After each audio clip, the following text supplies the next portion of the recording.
Welcome to DM classes. DM ক্লাসে আপনাদের সকলকেই স্বাগত। আজ আমরা আলোচনা করব ডব্লিউবিএসএসসির সিলেবাস ওয়াইজ মহাভারত। এর আগের 2 থেকে 3টে ক্লাসে আমরা মহাভারত সম্বন্ধে জেনেছি এবং মহাভারতের এমসিকিউ মানে মহাভারত বেসড যে এমসিকিউগুলো সেগুলো আমরা দেখেছি। আজকের ক্লাসে আমরা মহাভারতের 4 নম্বর ক্লাসে আছি। আজকেরও আমরা দেখব প্রায় 50টা মতো এমসিকিউ এবং তার অ্যান্সার। তোমরা সকলে ভিডিওটাকে স্কিপ না করে প্রথম থেকে শেষ পর্যন্ত দেখবে এবং প্রত্যেকটা প্রশ্নের অ্যান্সার দাগ নাম্বার দিয়ে কমেন্ট বক্সে অ্যান্সার করবে। আর তোমরা যারা ভাবছো পেড কোর্সে জয়েন করবে, তোমরা ডেসক্রিপশনে ডিটেলস দেওয়া আছে, সেখান থেকে ডিটেলস দেখে নিয়ে যে মোবাইল নাম্বার দেওয়া আছে সেখানে কন্ট্যাক্ট করতে পারো। এছাড়াও যে গ্রুপগুলো দেওয়া হয়েছে হোয়াটসঅ্যাপ গ্রুপগুলো, তোমরা চাইলে হোয়াটসঅ্যাপ গ্রুপগুলোতেও জয়েন করতে পারো। চলো আজকের সেশনের প্রশ্ন আমরা দেখে নিই। প্রথম প্রশ্ন, যুদ্ধ শেষে কৌরব পক্ষে জীবিত ছিলেন। যুদ্ধ শেষে কৌরব পক্ষে জীবিত ছিলেন কজন? 1 জন, 2 জন, 3 জন না কেউ নন? যুদ্ধ শেষে কৌরব পক্ষে জীবিত ছিলেন 3 জন। অর্জুনের সারথি ছিলেন অধিরথ, কৃষ্ণ, শল্য না বিরাট? অর্জুনের সারথি কৃষ্ণ। অভিমন্যুর স্ত্রী মধ্যমা, স্নিগ্ধা, উত্তরা, অম্বা? লাস্টেরটা বানান ভুল আছে। অভিমন্যুর স্ত্রী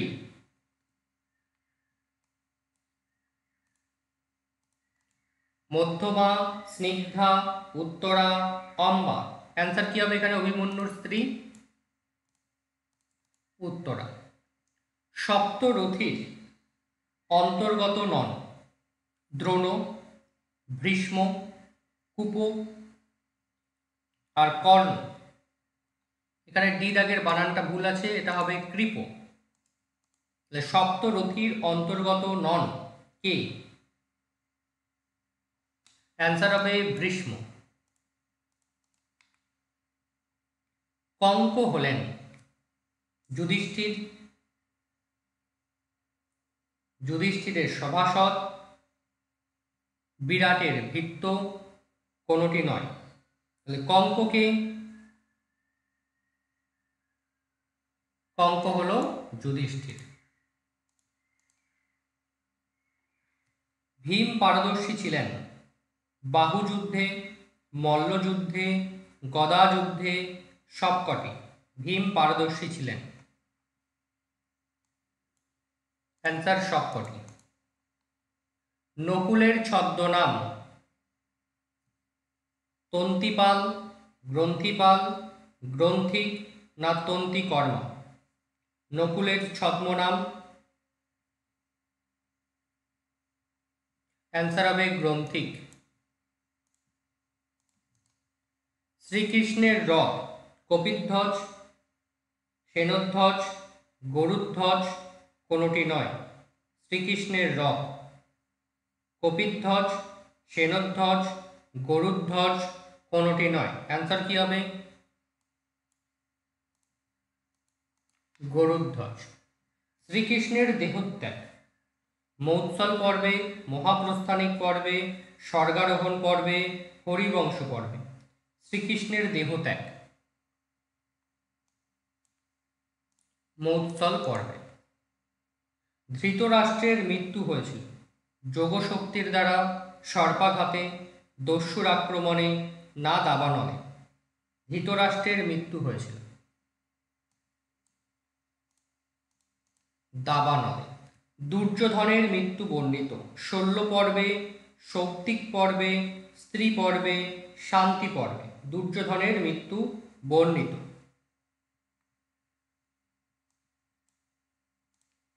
সৌপ্তিক পর্বে। যুধিষ্ঠিরের রাজ্যাভিষেক হয় অনুশাসন পর্বে, শান্তি পর্বে, স্ত্রী পর্বে, আশ্রমেধিক পর্বে। যুধিষ্ঠিরের রাজ্যাভিষেক হয়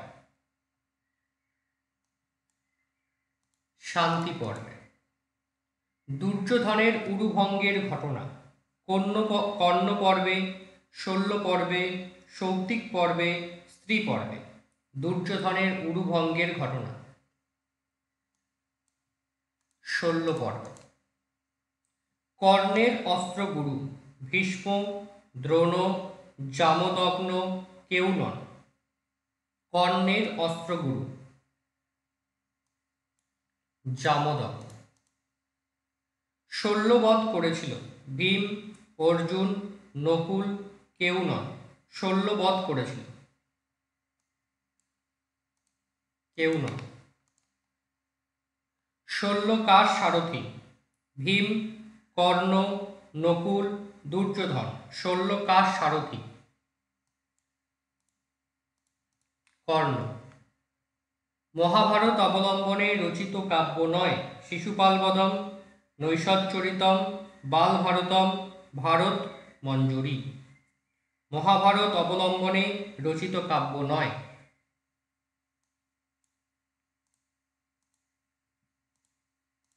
বালভারত। সুভদ্রা হরণ কাব্যের রচয়িতা নারায়ণ, বাসুদেব, হেমেন্দ্র কোনটি নয়। সুভদ্রা হরণ কাব্যের রচয়িতা নারায়ণ। মহাভারত অবলম্বনে রচিত নাটক শ্রেণীর রূপক কর্ণভার, পঞ্চরাত্র, বেণীসংহার, রুক্মিণী হরণ। মহাভারত অবলম্বনে রচিত নাটক শ্রেণীর রূপক বেণীসংহার। নায়িকা বর্জিত মহাভারতমূলক নাটক নায়িকা বর্জিত মহাভারতমূলক নাটক বালচরিত, অভিজ্ঞান শকুন্তলম, বেণীসংহার, সুভদ্রা ধনঞ্জয়। নায়িকা বর্জিত মহাভারতমূলক নাটক বালচরিত। গদা যুদ্ধমের রচয়িতা বৎসরাজ, কুলশেখর বর্মা, রামচন্দ্র সুরি, ভাস। গদা যুদ্ধম কার লেখা? ভাস। ভারত যুদ্ধের সৈন্য সংখ্যা ছিল 11 অক্ষৌহিণী, 7 অক্ষৌহিণী, 18 অক্ষৌহিণী, 22 অক্ষৌহিণী। সৈন্য সংখ্যা ছিল 18 অক্ষৌহিণী। দ্রৌপদীর পুত্র হন্তা দুর্যোধন, অশ্বত্থামা, ত্রিরাম্ভা, কর্ণ। দ্রৌপদীর পুত্র হন্তা অশ্বত্থামা। ধৃষ্টদ্যুম্ন নিহত হন দুর্যোধনের দ্বারা, কর্ণের দ্বারা, অশ্বত্থামার দ্বারা, কৃতবর্মার দ্বারা। ধৃষ্টদ্যুম্ন নিহত হন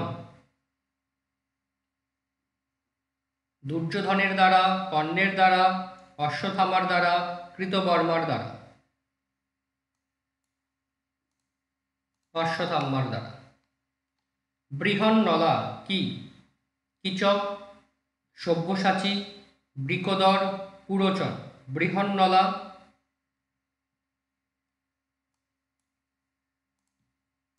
সব্যসাচী। ভীষ্মকে বিবাহ করতে চেয়েছিল অম্বা, অম্বিকা, অম্বালিকা কোনটি নয়। ভীষ্মকে বিবাহ করতে চেয়েছিল অম্বা। অর্জুনকে গান্ডীব ধনু দান করেন কৃষ্ণ, ইন্দ্র, অগ্নি, শিব। অর্জুনকে গান্ডীব ধনু দান করেন অগ্নি। ভীষ্ম পূর্বজন্মে ছিলেন মরুদ, বসু, রুদ্র, আদিত্য। ভীষ্ম পূর্বজন্মে ছিলেন বসু। শান্তনুর স্ত্রী ছিলেন 1 জন, 2 জন, 3 জন, 4 জন। শান্তনুর স্ত্রী ছিলেন 1 জন, 2 জন, 3 জন, 4 জন। দুজন। দেবব্রতের প্রতিজ্ঞা ছিল একটি, দুটি, তিনটি, চারটি। দেবব্রতের প্রতিজ্ঞা দুইটি। ভীষ্মকে ইচ্ছা মৃত্যুর বর দিয়েছিলেন গঙ্গা, শান্তনু, পরশুরাম, কোনোটি নয়। ভীষ্মকে ইচ্ছা মৃত্যুর বর দিয়েছিলেন শান্তনু। শান্তনুর পুত্র সংখ্যা 1, 2, 3, 4। শান্তনুর পুত্র সংখ্যা 3। সত্যবতীর কানীন পুত্র ছিলেন ভীষ্ম, কর্ণ, ব্যাস, বিচিত্রবীর্য। সত্যবতীর কানীন পুত্র ছিলেন ব্যাস।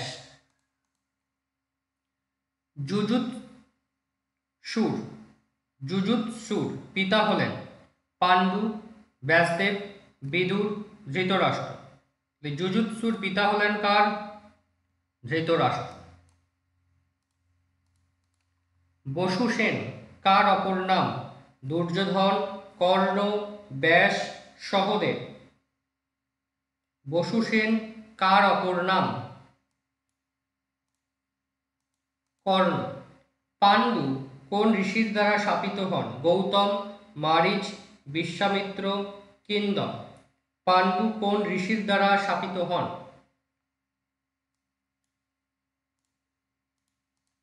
কিন্দম। পাণ্ডবদের অস্ত্রগুরু ছিলেন দ্রোণাচার্য, কৃতবর্মা, ভীষ্ম, পরশুরাম। পাণ্ডবদের অস্ত্রগুরু ছিলেন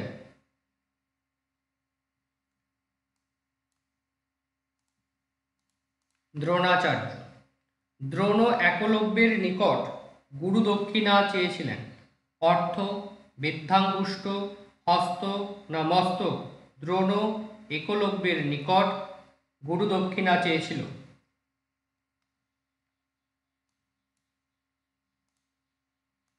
বৃদ্ধাঙ্গুষ্ঠ। দুর্যোধন কর্ণকে দান করেছিলেন বৎসরাজ, মগধরাজ, অঙ্গরাজ্য, কলিঙ্গ রাজ্য। দুর্যোধন কর্ণকে দান করেছিল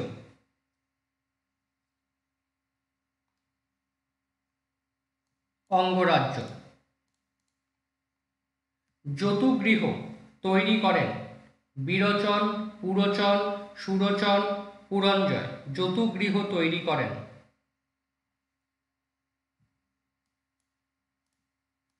পুরোচন।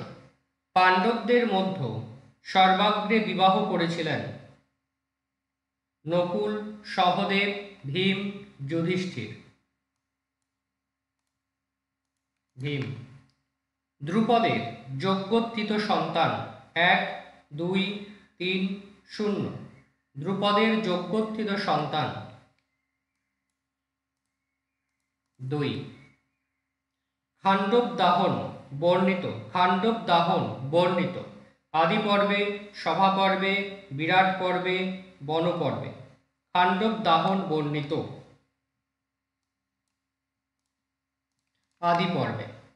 কৃষ্ণের গদার নাম সুদর্শন, কৌমুদী, কৌমোদকী আর কমৌদকী। শ্রীকৃষ্ণের গদার নাম কৌমোদকী। অর্জুনকে দেবদত্ত শঙ্খ দিয়েছিলেন অগ্নি, ইন্দ্র, কৃষ্ণ, ময়। অর্জুনকে দেবদত্ত শঙ্খ দিয়েছিলেন ময়। শ্রীকৃষ্ণ কার ভয়ে মথুরা থেকে দ্বারকা এসেছিলেন? শিশুপাল, নরকাসুর, জরাসন্ধ না শাল্ব? শ্রীকৃষ্ণ কার ভয়ে মথুরা থেকে দ্বারকা এসেছিলেন? জরাসন্ধ। ধনঞ্জয় হলেন ভীম, অর্জুন, যুধিষ্ঠির, শ্রীকৃষ্ণ। ধনঞ্জয় হলেন অর্জুন। যুধিষ্ঠির বৃহদাকার যজ্ঞ করেন 1, 2, 3, কোনটি নয়। যুধিষ্ঠির বৃহদাকার যজ্ঞ করেন। দুটি। শ্রীকৃষ্ণ শিশুপালের অপরাধ ক্ষমা করেন। 100টি, 110টি, 125টি, কোনটি নয়। শ্রীকৃষ্ণ শিশুপালের অপরাধ ক্ষমা করেন। 100টি। যুধিষ্ঠির পাশা খেলায় সব শেষে পণ রেখেছিলেন। নিজেকে, ভাইদের, দ্রৌপদীকে, কোনটি নয়। যুধিষ্ঠির পাশা খেলায় সর্বশেষ পণ রেখেছিলেন দ্রৌপদীকে। এই সেশনে টোটাল আমরা 50টা আরো প্রশ্ন দেখলাম মহাভারত থেকে। তোমরা সকলে ভিডিওটা প্রথম থেকে শেষ পর্যন্ত দেখো। কেমন লাগলো অবশ্যই কমেন্টস করবে, এবং কোনো প্রশ্নের যদি তোমাদের ডাউটফুল মনে হয় অবশ্যই কমেন্টস করে জানাবে। আর তোমরা যারা পেড কোর্সে জয়েন হতে চাচ্ছ নেটের জন্য বা এসএলএসটির জন্য, তোমরা নিচে দেওয়া ডেসক্রিপশন থেকে ডিটেলস দেখে নিয়ে কন্ট্যাক্ট করতে পারো। আর যারা চ্যানেলটিকে এখনো সাবস্ক্রাইব করোনি অবশ্যই চ্যানেলটিকে সাবস্ক্রাইব করে দেবে, আর ভিডিওটা তোমার বন্ধুদের মধ্যে অবশ্যই শেয়ার করবে। সকলে ভালো থাকবে, ভালো করে পড়াশোনা করো।